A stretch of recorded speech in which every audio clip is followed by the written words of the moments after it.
How you guys doing? We're talking Xfinity for Michigan. This will be a shorter one compared to the Cup Series video. I don't really have much to go off of that I can't really talk about, or that I won't be talking about in the live show and stuff. In terms of preview, like we have an idea of who the fastest guys are at the moment. Nemechek, Ty Gibbs, Allgaier, probably your main three contenders. Since we're at Michigan, throw Austin Hill, Sheldon Creed into that. But for the most part, I don't foresee us doing anything real crazy. Like the salaries on DraftKings pretty much follow the guys that you should be targeting. I will say that, Hocevar in the Junior Motorsports Spire entry for $8,600 because it's a Junior Motorsports card that Spire's using.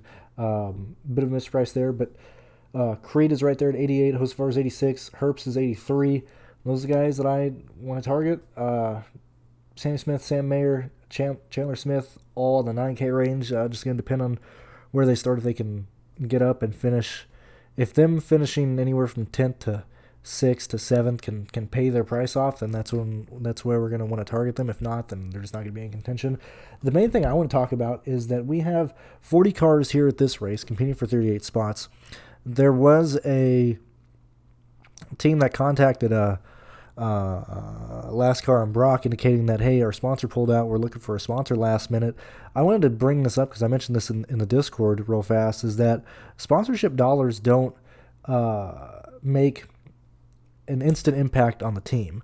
Okay, and the reason being, let's say this team, and I'm not putting a lot of focus in on this because for majority of reasons, or for a lot of reasons, but if a sponsor's pulling out right now, then that means the team hasn't received any money, okay, from that sponsor. Then they're just arriving to the track with what they already had equipped, car, motor, setup, all that's already made, So this is an example of it showing you how slow it takes for sponsorship money to have an impact on a car and have an impact on a team.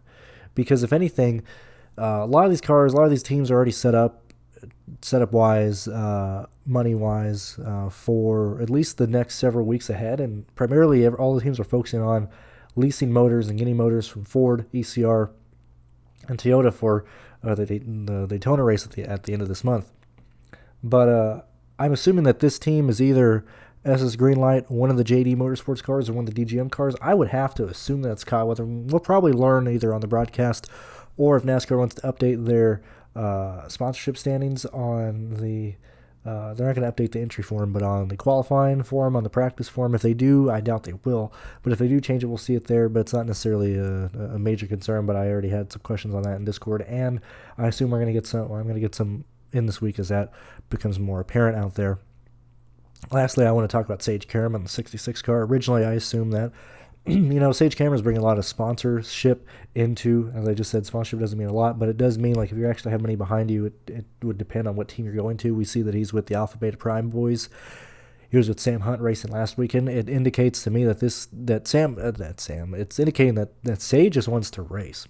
Karam is just here to race. He's jumping in the MBM 66 machine. I'm assuming that this is a new body they got in the 66. I don't know if they're going to add a sponsorship to it. I don't know what exactly they're going to do. My early hypotheses, whatever it is, my early thoughts are this could be one of three things. One, this is the car that they brought to Nashville. Two, this is a new car, which I don't know if they'd be taking that undertaking right now in the middle of the season because they haven't really destroyed a lot of cars. They lost a car at Talladega when that blue 66 with Buffalo Wild Wings got destroyed, but I don't foresee them making a purchase right now. So thirdly, I assume this is a new Ford body on this, or it's a new wrap, but I doubt it's a new wrap because typically they've been able to just take the decals off and put them back on. I haven't seen a car that looks like this specific MBM car yet, so I assume that this is a new body that they're throwing on this thing. I'm assuming that this is going to be the car that they end up running, one of the cars they end up taking to Daytona in a few weeks. I think it makes a lot of sense if this is the Nashville car or if this is the new one that they're bringing, if they're going to bring a new one to Daytona. See what it has, see what the suspension feels like here, see what the top speed is, see how it handles just in general here at Michigan so you can make correct adjustments at Daytona. That is my just early assumption and early thoughts on the 66 machine. But in terms of salary, we have Sage Karam at 61. We're not playing him. We're not playing the MBM car at $6,100. That's just how it is, okay? So nothing important there. Mason Massey in the Alpha Beta Prime car, 56. A bit interesting. It's really going to come down to who makes the race, clearly, because we're going to lose two of these guys. But Parsons, CJ, Mason, Garrett Smithley, Patrick Emily, Ryan Ellis, all these guys are 5,200 or below. I think it's very easy to get two of these guys in these lineups. That'll pay it off or make it very easy for you to pay up for two 10K guys who are going to be the main guys competing for laps led, who are going to be the main guys competing for the win. And then getting to your remaining guys in the 8 and 9K ranges, okay?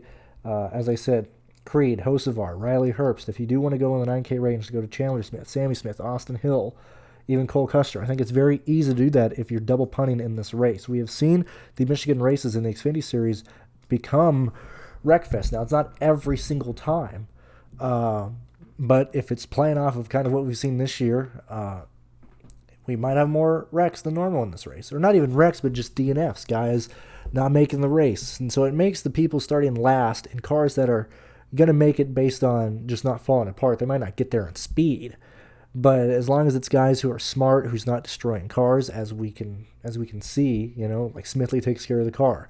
Kyle Weatherman is fast, he's going to take care of the car. Brendan Poole going to take care of the car. Mason going to take care of the car. We have a lot of guys back here that are going to be taking care of cars that can get through this race. I think it shows to me that I want to double punt this weekend and pay up for as many 10 and 9 AK guys as possible for this Xfinity Series race. We get practice qualifying tomorrow, so we'll have the grid and everything set. I can get projections done tomorrow evening, so it should be a pretty chill week this weekend for Xfinity. I'll be live Saturday morning. If you want to tune in and everything like that, you can support me through Super Chat and live shows, or you can join the Patreon because it's the beginning of the month. Join me for the month of August. Let me know what you think. I still got quite a lot of people here as we slowly start getting closer and closer to the NFL season. A lot of guys are staying. I'm very thankful for that. Thank you very much for supporting me and staying here. And if you guys have never tried it out for a month, see how it goes. And I'll see you guys in the live shows on Saturday. See you guys then.